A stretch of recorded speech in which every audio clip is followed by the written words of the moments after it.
नमस्कार दोस्तों। आज मैं एक बहुत ही महत्वपूर्ण विषय आपके सामने लेके आया हूँ। उस विषय का नाम है भारत की अर्थव्यवस्था।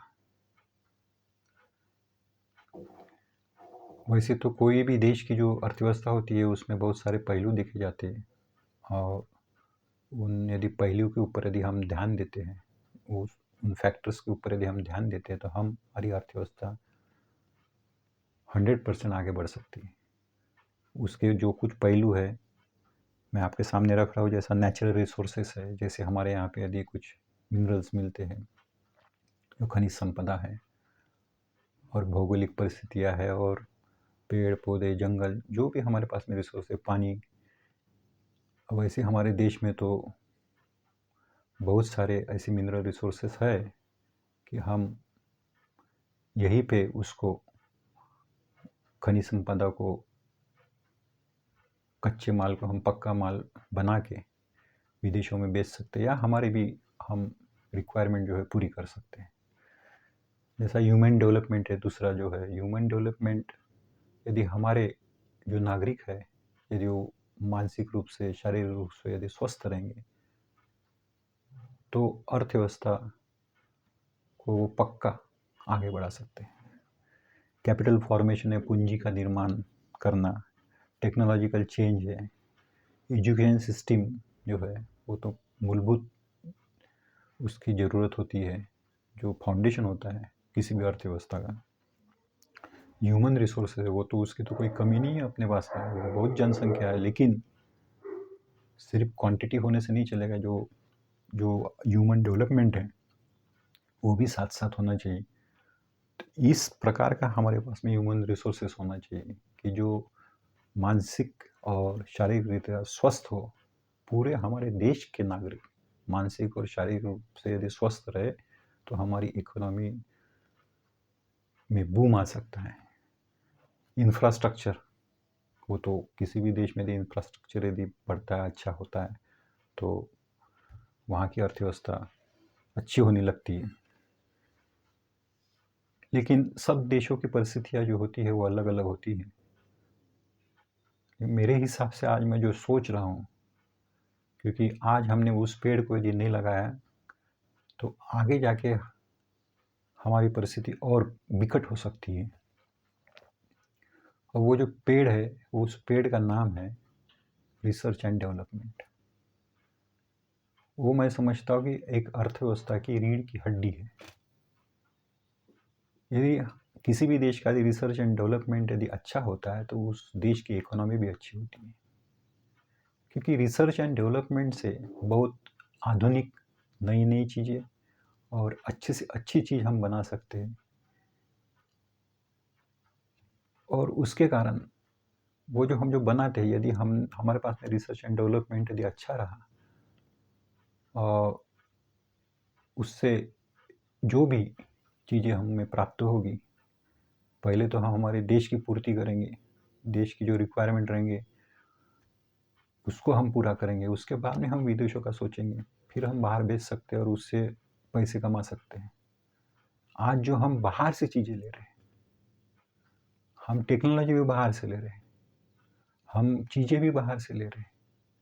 हमारे वहाँ पे रॉ मटेरियल है, कच्चा माल है, लेकिन उसके बावजूद भी हम उसको बनाकर बेच नहीं सकते, क्योंकि हमारी टेक्नोलॉजी जो है पुअर है, वो उतनी अच्छी है नहीं। आज वर्ल्ड के कंपटीशन में हम कहीं तो भी कम पड़ रहे हैं। तो इसका कारण ये है कि हमारा रिसर्च एंड डेवलपमेंट के ऊपर जो खर्चा है, हमारे जीडीपी का जो खर्चा है, सिर्फ वो 0.65% है, कि बाकी देशों में ये 2.5% के ऊपर ही है। 3%, 4%, 5%। सबसे ज़्यादा तो इजराइल में है, 5.56%। वो लोग R&D पे खर्चा करते हैं। जर्मनी भी बहुत खर्चा करती है।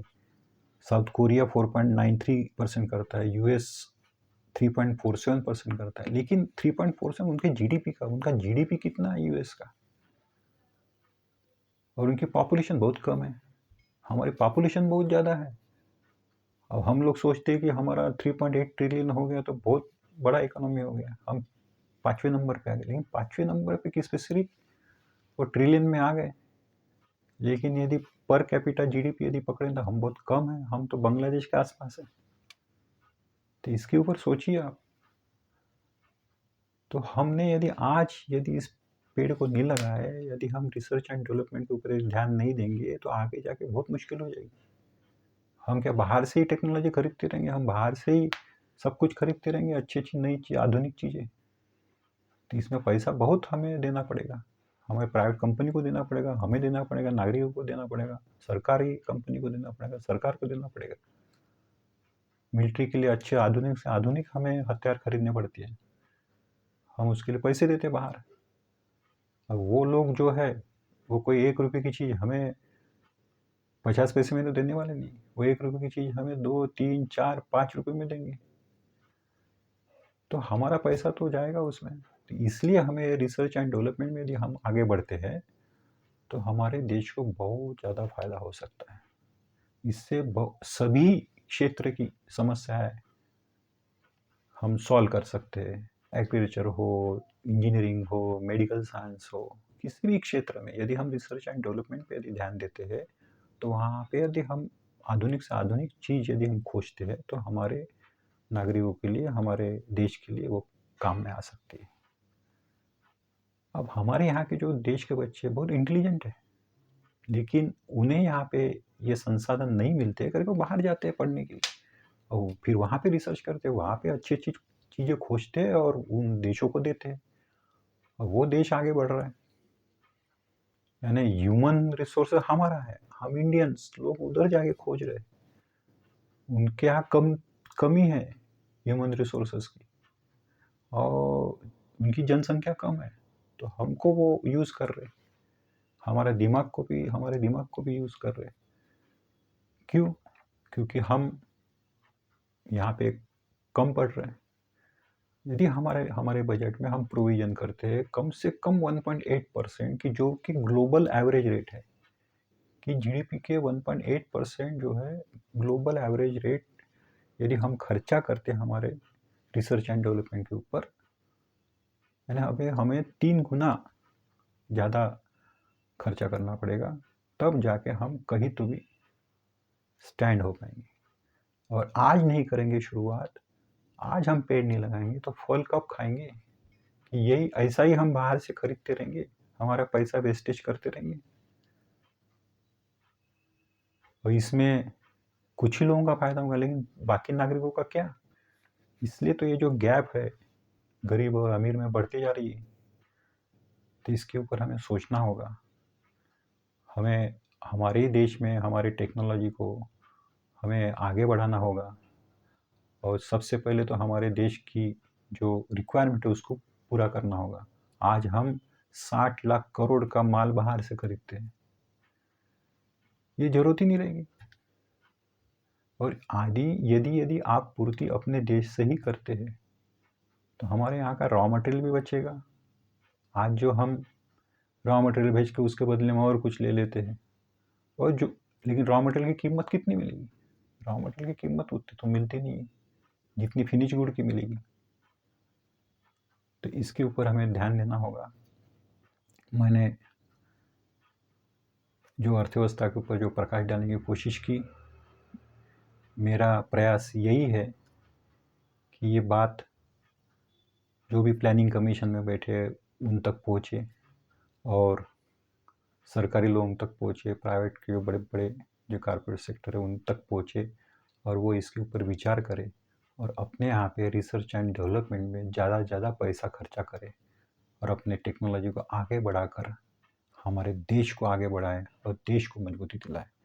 मैं यहीं पर खुद को रोकता हूँ, और मेरे चैनल को यदि आपने सब्सक्राइब नहीं किया हो तो आप सब्सक्राइब करिए, इस वीडियो को लाइक करिए और ज़्यादा से ज़्यादा लोगों तक पहुँचाइए, ये मेरी विनती है।